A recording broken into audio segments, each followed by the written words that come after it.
Everybody. Um, Firstly, I would like to express my gratitude to members of the KMPA. First, Mr. Ramu for, I guess, suggesting my name and giving me this opportunity. And then for members of the KMPA for the invitation, wonderful hospitality. It's certainly a great opportunity for me to be in front of such a big group. And I hope that my hope is that over the next 40 minutes, I'll be able to share a few things from my side, and I hope to be able to learn a few things based on the interaction that I hope to be having with you. It is certainly the way the welcome, everything has been here, very much in line with Kerala saying God's own country. It's been like Atiti Devo Bhava. Thank you all very much for that. And when they told me that the topic is print and beyond, it's about technology, there is very little I could offer on that subject. So I thought I'll take a different tack. I've taken the permission of the KMBA team, and I hope you all will try to join me in this experience over the next 40 minutes. It's something new that I personally am trying. Let's see how it goes.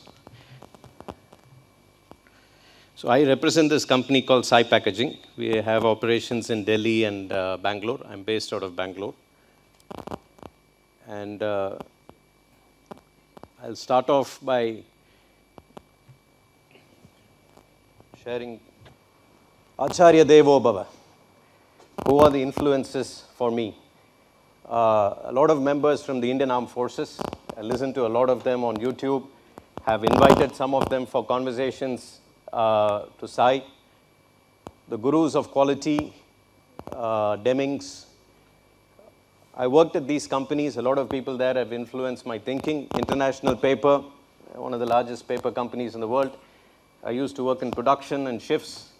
I used to work in projects, free markets, consulting, etc. to my customers, suppliers of Sai Packaging, and heavily influenced by what the Tata Group does.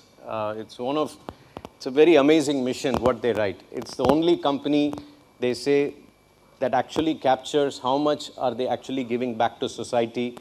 If you look at the Tata Group's website, it is something very, very unique. And my inspiration is Dr. Abdul Kalam. Very few of us know his full name. So I'll take this opportunity to share his full name with all of you. It is Dr. Abul Pakir Jainul Abdeen Abdul Kalam. We all know it as APJ. Many times we go to a place, we read it as MG Road. We don't even realize it's Mahatma Gandhi Road. And these are stalwarts who deserve to be called by their full name, I feel.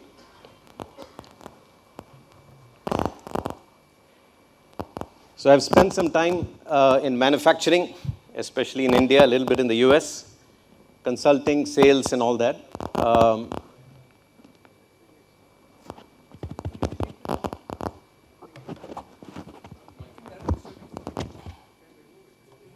Okay.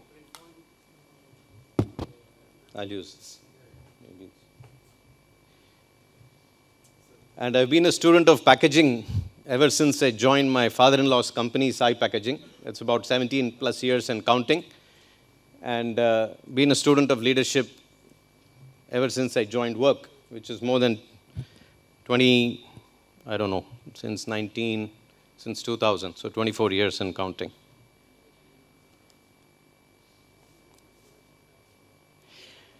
So I'd request all of you to go to this website called menti.com on your mobile phones. And if you enter this code 1830-3119, you'll get a question. The Indian packaging industry, profitability versus rest of the world. There are about 4 choices. If you could give your choice, you won't be able to see it on the screen because it's not connected to my computer, but I'll see it on my mobile. I'll be able to tell you what the vote of the audience is. So it's menti.com, what you see there, and the code is 1830-3119. Got one in, one vote, okay. There should be at least 50. 1 830-3119. 4 votes, 5 votes so far. Okay, picking up. It's about 15. I see about 50 people here. Maybe more. 100 maybe. Okay, we are at about 40 votes. 20, 30, 40, 40. Only the first question, Indian packaging industry versus rest of the world. Only that, please. It's not allowing.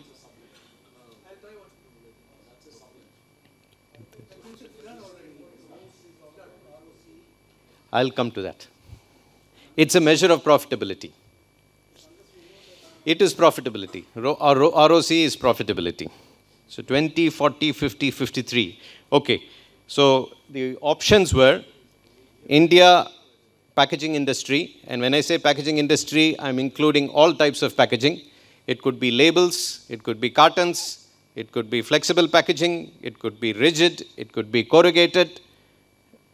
At least these are the 5. It could be glass also. Fine. That comes under rigids. The choice is India's packaging industry profitability. Now, ROCE is return on capital employed. It's a measure of profitability. Is 3 times that of rest of the world. That's one of the choices. I have 11 votes for that. India is 2x, twice the profitability. I have 16 votes for that. India is on par with the rest of the world. I have 25 votes for that. India is far below other regions. I have about 30 votes for that. That is the right answer.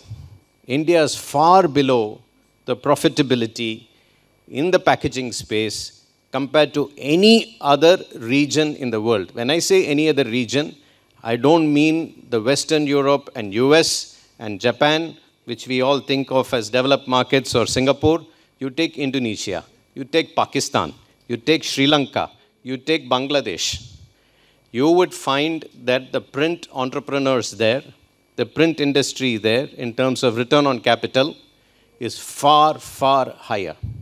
You would find them upgrading their machines at a far more frequent pace than what the print fraternity in India upgrades their machines. When I say machines, I mean to new machines. The rate of investment in new technology will be far higher there. The returns are far more. And the surprising part for me was, I thought being in cartons and labels, this is a problem only for me. But no, it's a problem for the Amcors of the world, who are one of the world's largest in flexible packaging. It's a problem for the Constantias of the world top 3 in flexible packaging. It is very strange why this is happening only in India.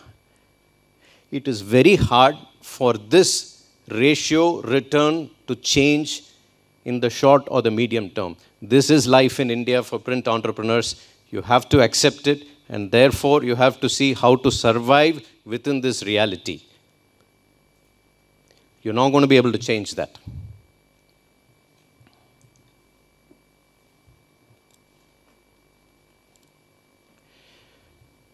Okay.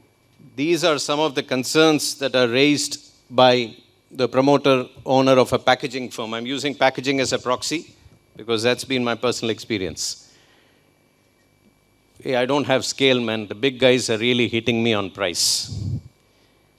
The power costs are too high. Government of Karnataka jacked up the power costs. You don't get reliable power.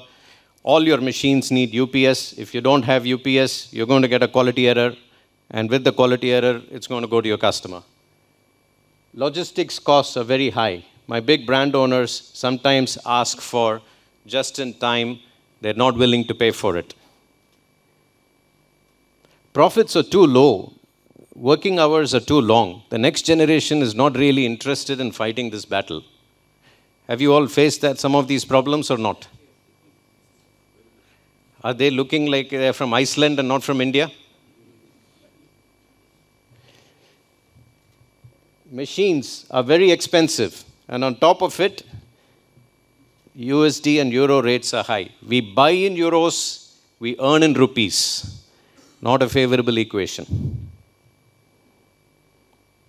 There are no machine manufacturers who can help you, at least for a packaging firm for labels and cartons. All our machines are coming from a Gallus, a Heidelberg, a KBA, a Bobst. Very expensive. Now, on top of all these challenges, we are expected to show ideas on sustainability. Big challenges of the world. Sustainability. Ma'am from the IAS, Mr. MD, Divya ma'am, she said digital printing. And the gentlemen from digital printing know how expensive it is to run that. It's very hard. But sustainability. We are asked to give ideas. I have customers saying, we have a global mandate on sustainability, but I don't want the cost to change.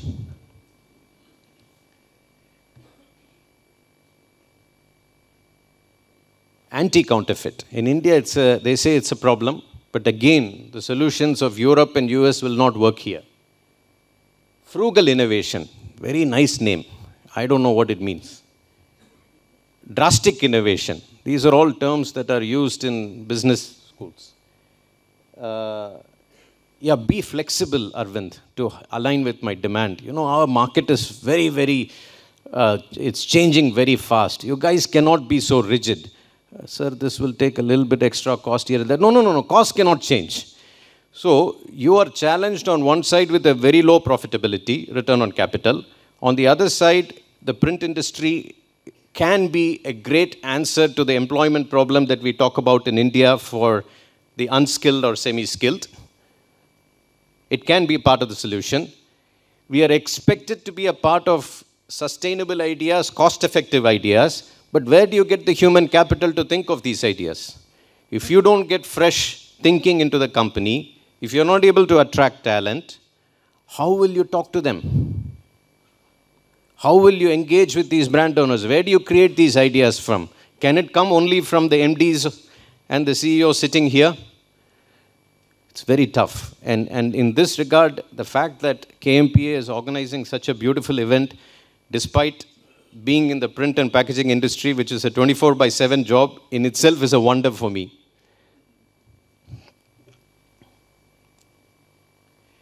So, what do I talk about? Was what I was struggling with. Then I said, I don't know anything about technology. So these are 4 topics which I have some experience in over the 17 plus years I have been part of my in-laws packaging firm. What is the journey of seeking a private equity investment and how do you work with them? So we have private equity investments. We have external board members. It has allowed us take a certain path in our journey. So that is one question that I can talk a little bit about. Is zero repeat defects possible in our industry? So quality is my passion. I can talk a little bit about that. Is motivation possible? We're talking about human capital. We're talking about how difficult it is to hire in the print industry. We're talking about challenges of sustainability. So what is some lessons from that? And the final point is this industry viable for the next generation? Can we bring some system level thinking into this? So once again, I request you to go to menti.com. Give me your votes. Whatever you choose is what I will spend the next 20 minutes sharing some thoughts in the format of a conversation. I don't have slides, I promise you. It's not going to be death by PowerPoint. I really have trigger points, questions to engage in a conversation. You can ask me any question on that topic that we choose. From my experience, what I can share, I would love to, with the hope that when we walk away today, I have learned something from this discussion that I want to try, at least one thing. And each of you would try at least one thing. So that's my hope. I got about a few words, okay? Oh, geez. The topic that I'm least prepared for is getting the maximum number of votes.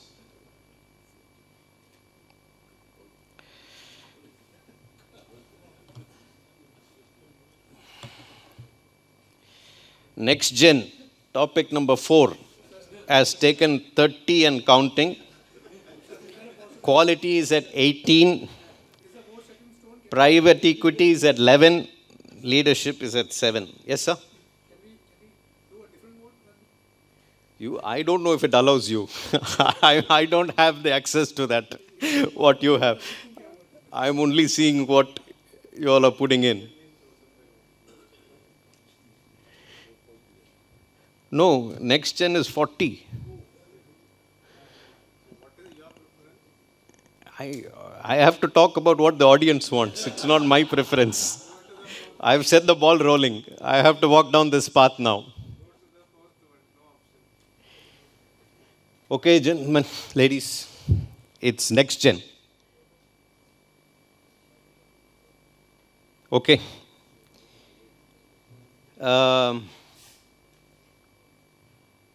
How to bring system level thinking into this? Fine. It's 40 words. At 20 words, it's on quality. At 10 words, it's on investment, private equity.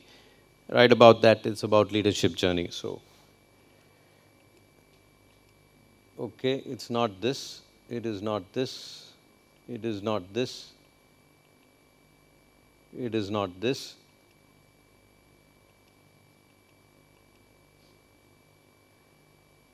You asked for this.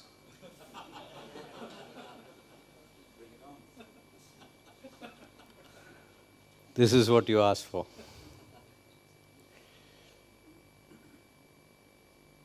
So, okay, let me see.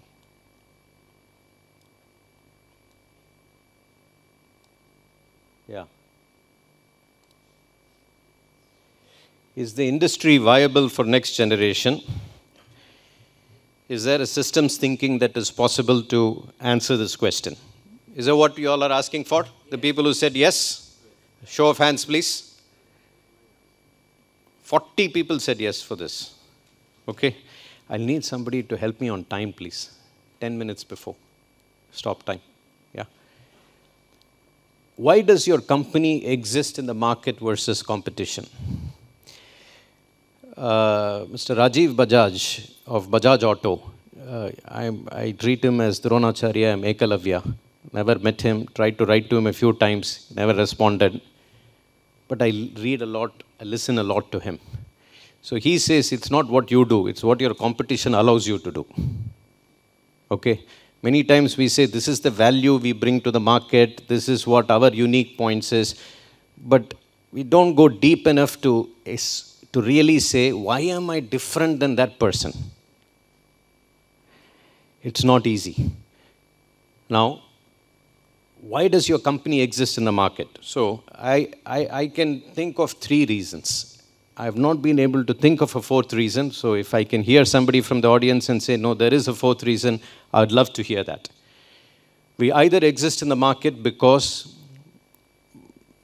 my company is far, far more innovative, not marginally more innovative, far, far more innovative than the majority of the competition.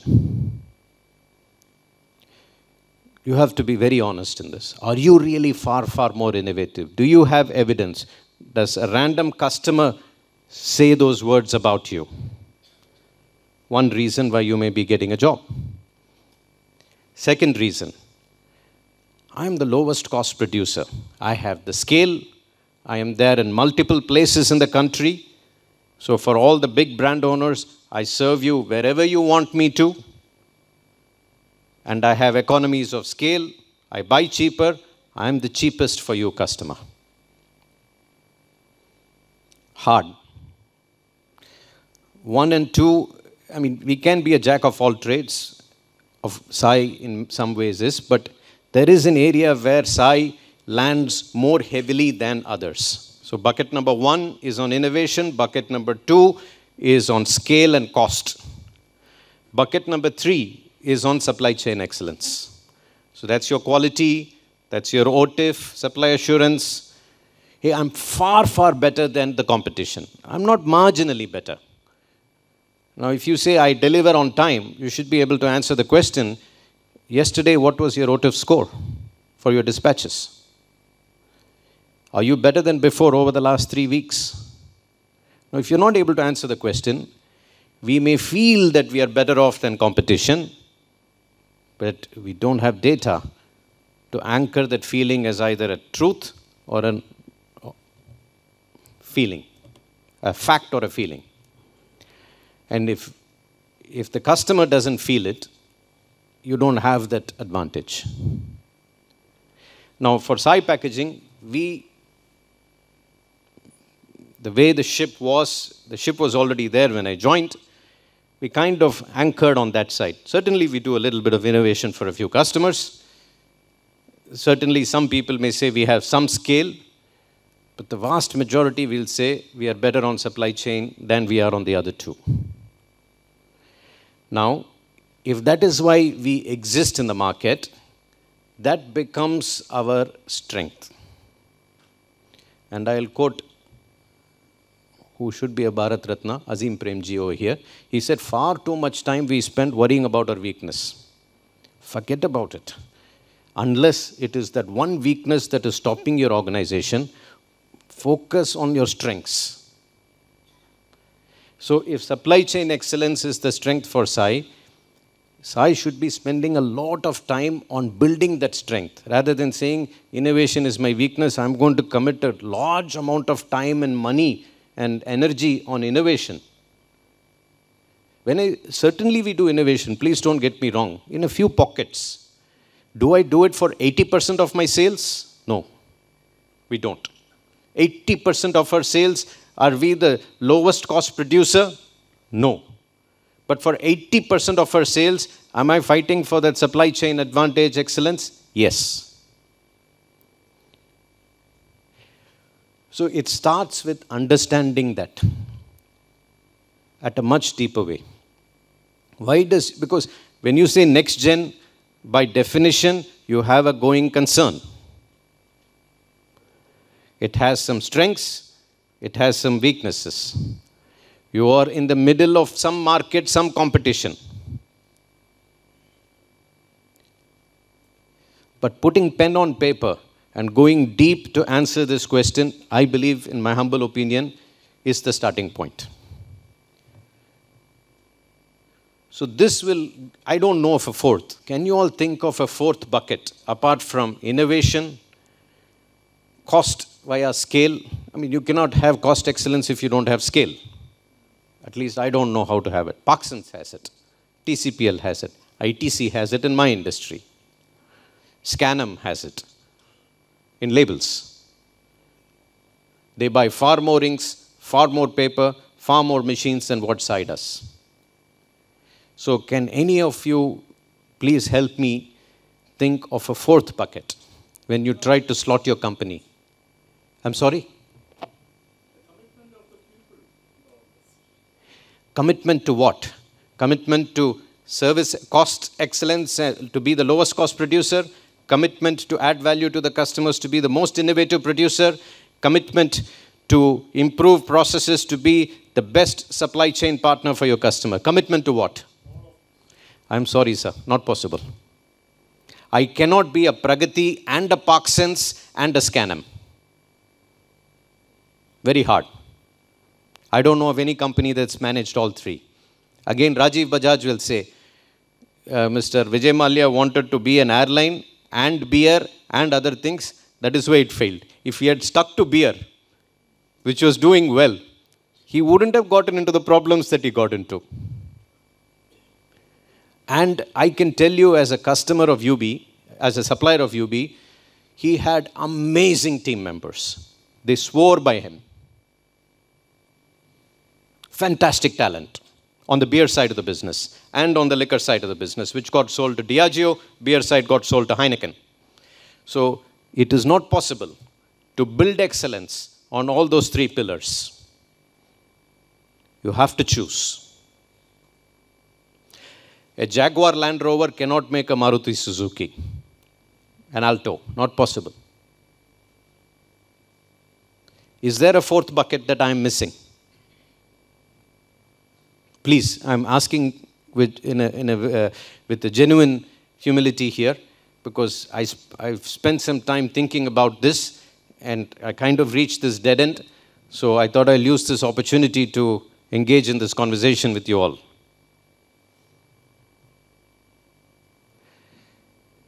Anything? Is there a fourth bucket? It's a next gen. No? Next gen doesn't find this particular industry very interesting. And so you don't get talent as well to the industry. The industry has a very less profitability. Industry is 250,000 printers, right? So it's a SME kind of an industry. The scale, you know, it would be better that we have 2,500 companies rather than 250,000 companies driving the entire business. And they would be there on the stock market, they would have scale, they would have the right talent.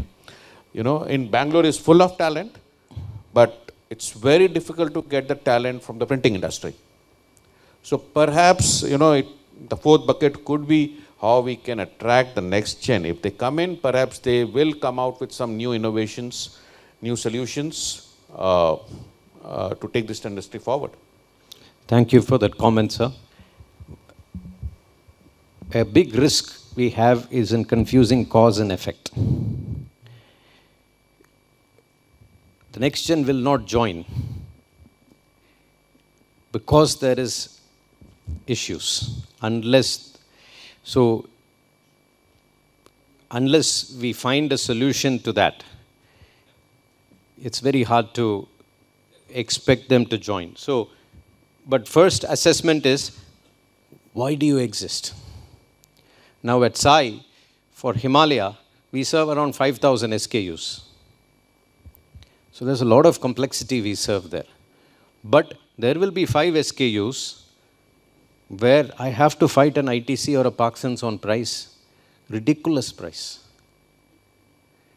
There, my rest 4,995 SKUs don't come to help me at all. I can complain, I can crib, I can do all those things, but the reality is that. So, because we are a supply chain company, we are not the lowest cost producer. We don't push the volumes that a Parksons or an ITC does. I won't lose the customer. I may lose a few SKUs. I won't lose the customer because there is something we have done in terms of supply chain integration. Same with the UB group. But on some SKUs, I'll get hit.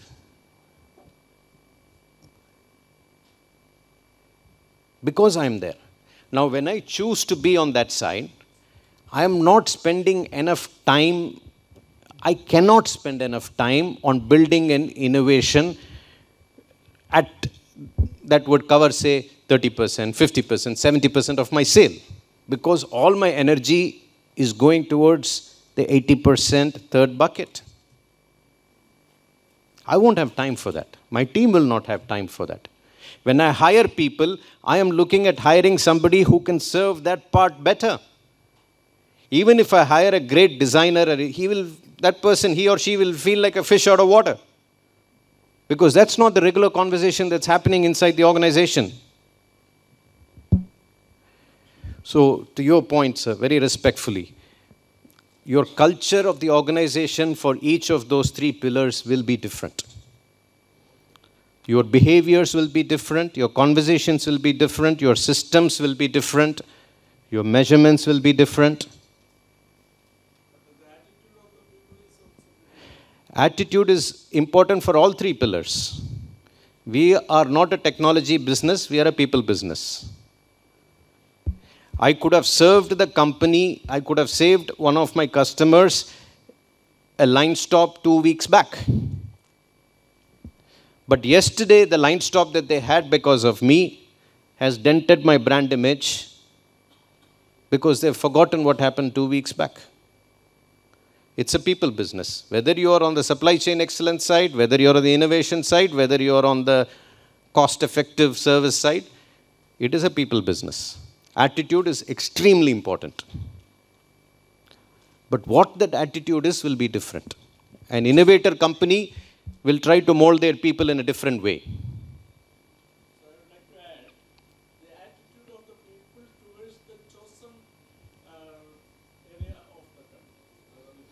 Very true. Absolutely. Yes, it is. Absolutely.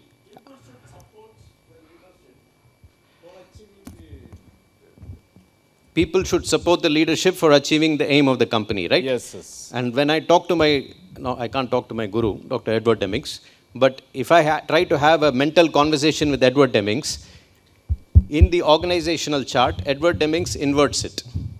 He says you have customers, your organization, and suppliers. This is the system. So he inverts the organizational chart and he says, you tell me management, what are you doing to earn the trust of your people? That is the question Edward Demings asks. Because Edward Demings says, 85% of the problems in a company are caused by management, not by the next level and their next level. It could be a policy constraint, it could be ego, it could be anything. So the management has to first fix ourselves, myself. I would like to add one more point, customer satisfaction. Very important in all three buckets. Whether you're an innovator, whether you're a cost-based leader, or whether you're a supply chain excellence thing. Customer satisfaction, without that there is no business. So once you do that analysis, you have to be honest with yourself, and maybe the answer is, man, I'm a jack of all trades. I'm neither very strong here, nor am I very strong here, nor am I very strong in the middle place. Then you ask the question, where is the best chance for me to stand out? Maybe that's the question that it leads you to. Then you look at your top management, which is your next generation. When I say top management, I don't mean professionals. In this case, I mean the next gen. Only after that, you have to look at the senior leadership team and the next level after that. But what is the gap? Now that you have said, hey, this is the market, this is what I want to pursue, the next gen, are they in line with, do they have the skills to help in that? Because the base is already there. If you say, I want to pivot and do something entirely different, go from being an e-commerce Flipkart to PhonePe, fintech, it's hard. It's very hard. Why Amazon, despite all its strength, money is not a problem for Amazon. Talent is not a problem for Amazon. Correct? In India, talent is not a problem for Amazon, money is not a problem for Amazon. But they couldn't succeed in fashion like the way Myntra did. They couldn't. They put money, they put talent, not working out. Myntra is far, far higher in GMV, gross merchandise value, than Amazon when it comes to fashion. So it is not, what that says is that just by putting money and talent, doesn't mean you will be having a successful pivot. It's risky to assume that. It is very risky to assume that. So that's when your next gen and you kind of go deeper and deeper and say, man, where do you want to take this? But you need one anchoring question to help you in the discussion. Otherwise, it's like the clear blue sky. It's like space, infinite. So then you get deeper and deeper into skills, again of the next gen. You get into the motivations of the next gen. And then comes the big question.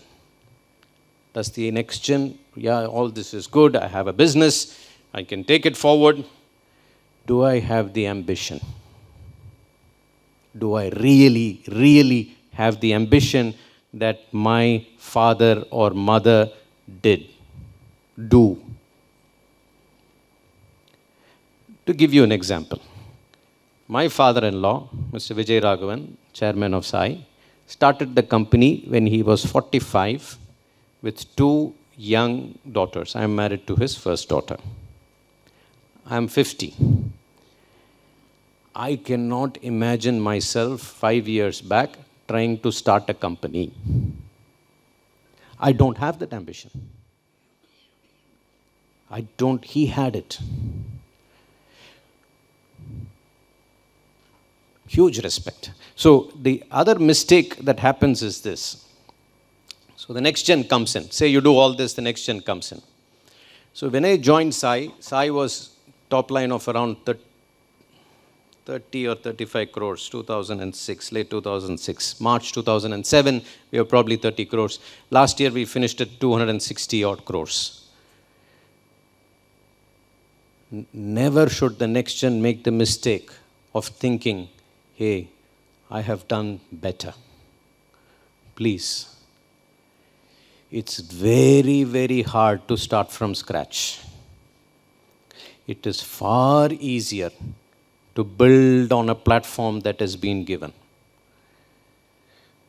Please treat it with utmost humility and respect. Whether you're in second, third, fourth generation, it doesn't matter. What the first generation did, if you genuinely ask yourself, can you do that as a first generation in an independent business, and you're able to answer your conscience and say, yes, fair enough.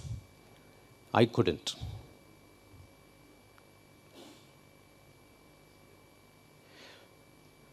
The skills are different. I agree to that. The skills, what it takes to start up, and the skills, what it takes to develop it, put systems, do this, do that, build customer trust, may be different.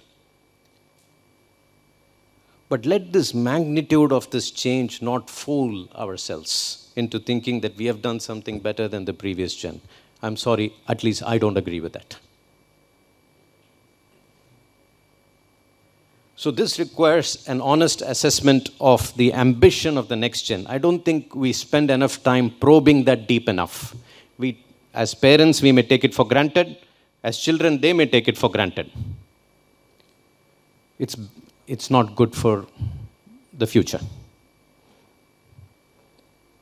It's really not good for the future. Now, if you have the ambition, you've done this, it's a tough industry. Still, you can shine in a tough industry. No problems.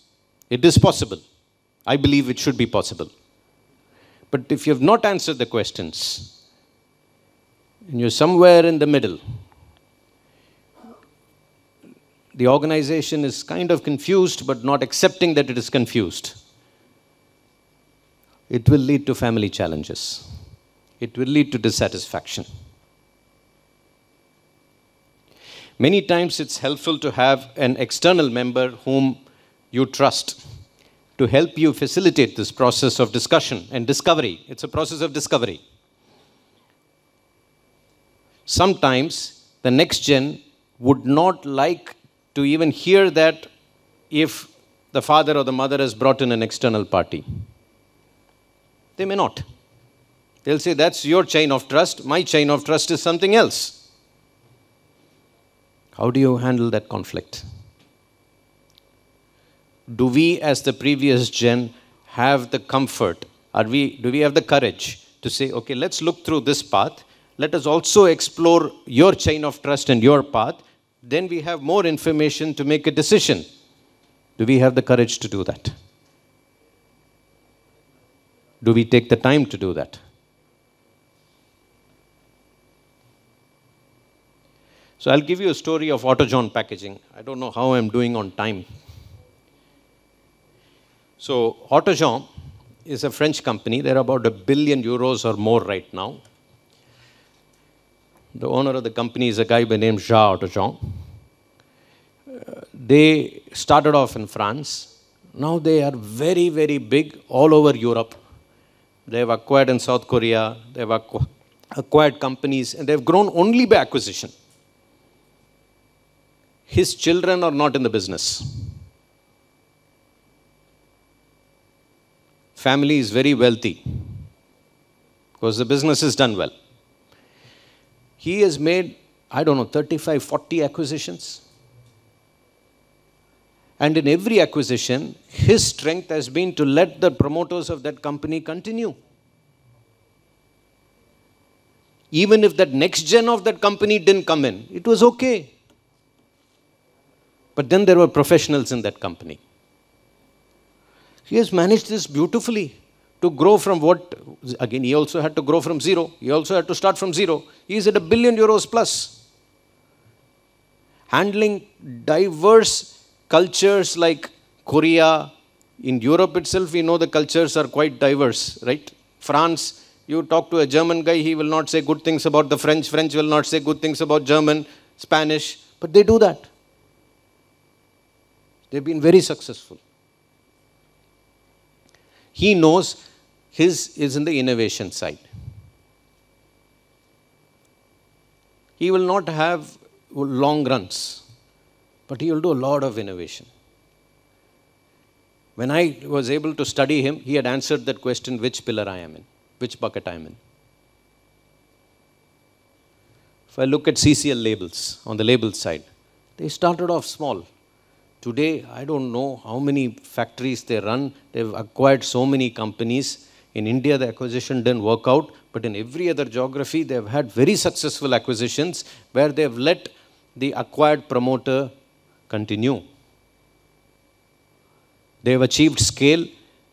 That company, to your point, sir, has a separate division for innovation, separate thing for, so they do both. They do all three.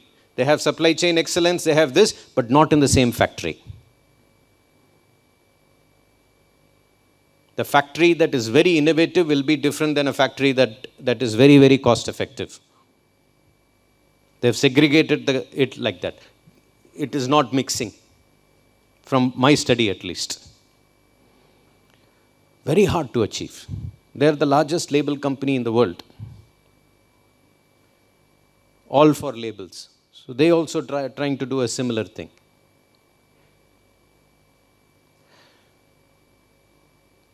How am I doing on time? I'm almost at the end.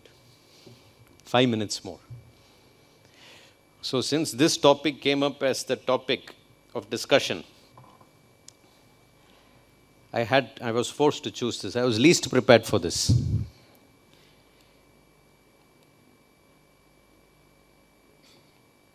So this is called a systems view by Dr. Demings. It was my scribbles from paper.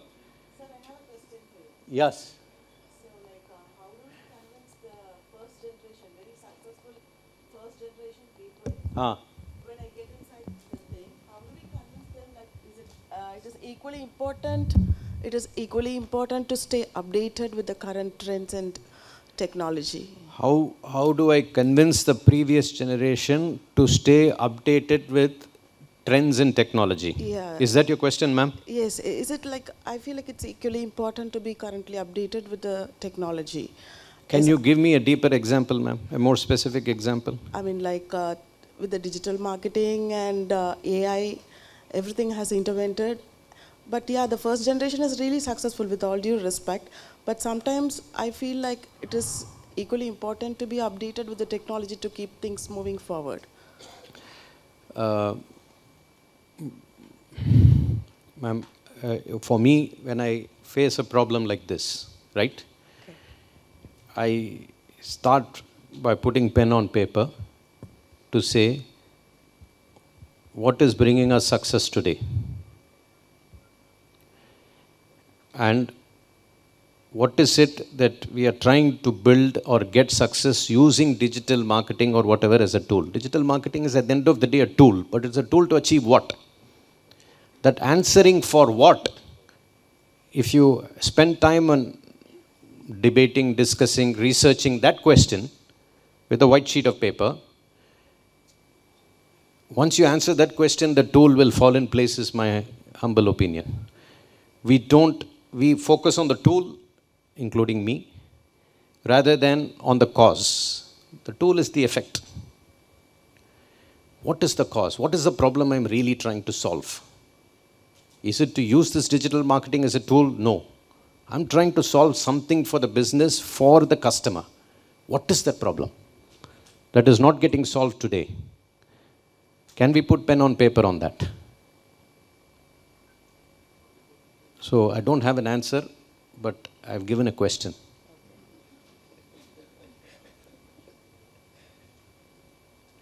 But that would be my approach, to answer that question first. It should lead us to the next step.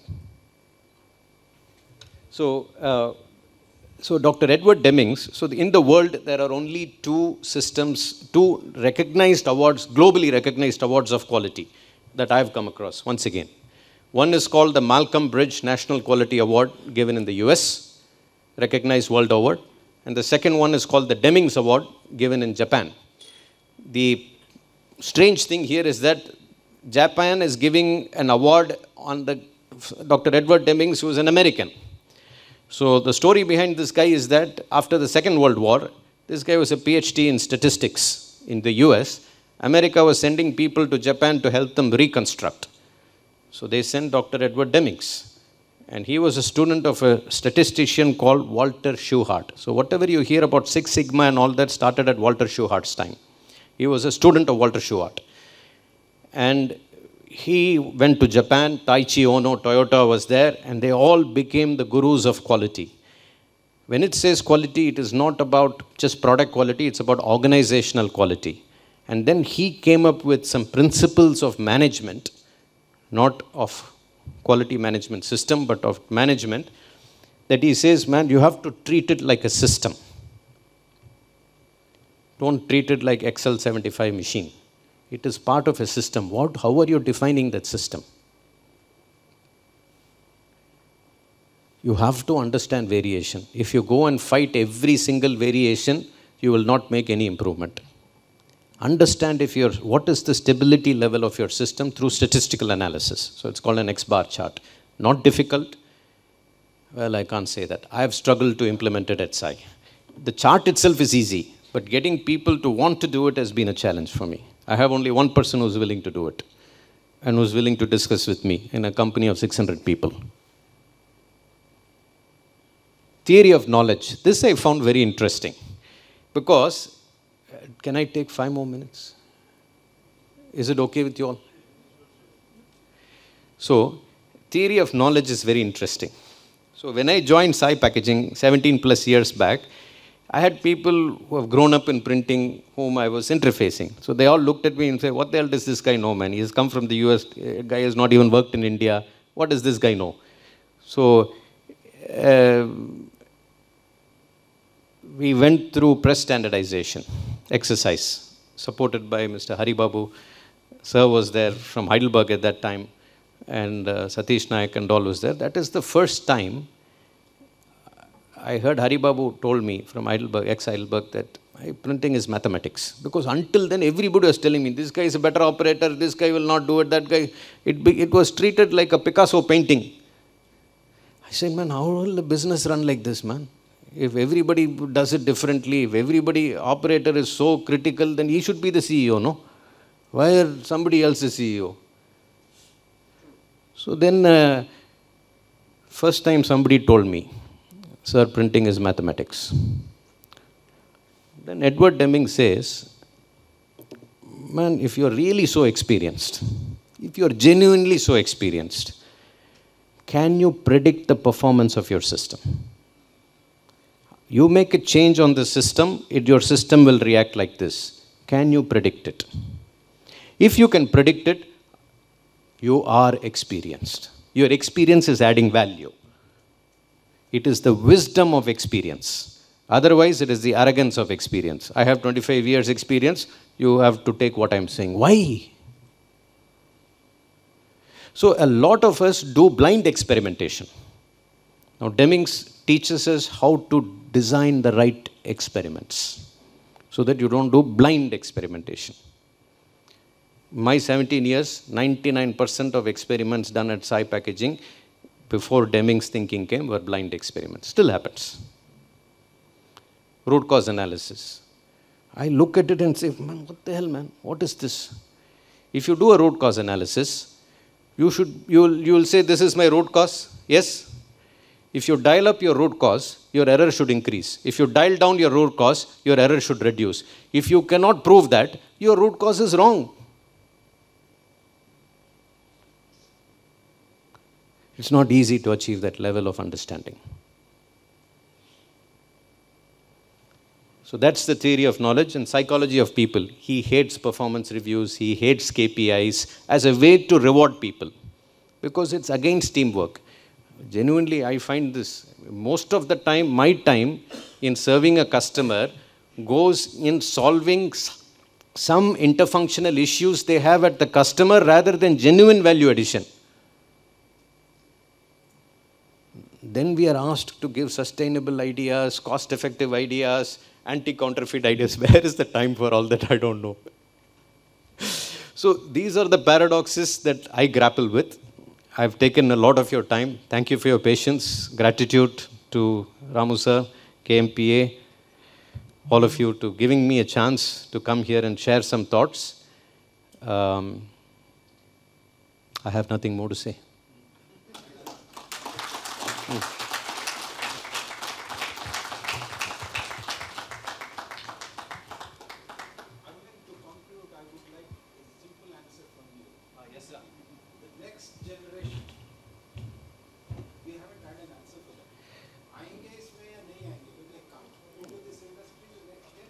I am not a prophet, sir. Neither am I a saint.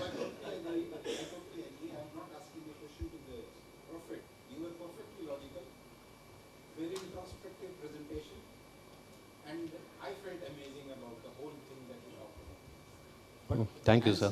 What I need from you is whether the next generation, if the present scenario continues, everything is negative as far as the printing industry is concerned.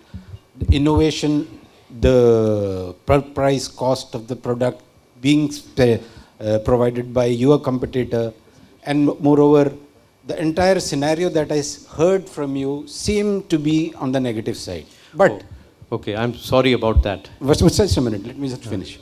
I have a very positive note to it as well, and that is, 17 years back, you came back from US with all the experience that you had, joined SAI. From 35, you brought it to 260. I didn't, sir. I was part of the entire team. They brought it to 260. All the guys sitting here will also get someone like you, a son, a daughter, a son-in-law or whoever, to carry the flame forward. And that's the positive note I have. Thank you so much, Arvind. Sir, I'll just add, try to... Please go ahead. I cannot Please answer, I'm not a prophet or a saint. But if what I can genuinely say as a student of quality, as a student of Dr. Demings, is that if you do that analysis that I have done, it will lead you to the answer, and even in a competitive industry, that company can be wildly successful, provided the right questions are asked, not otherwise. Not otherwise.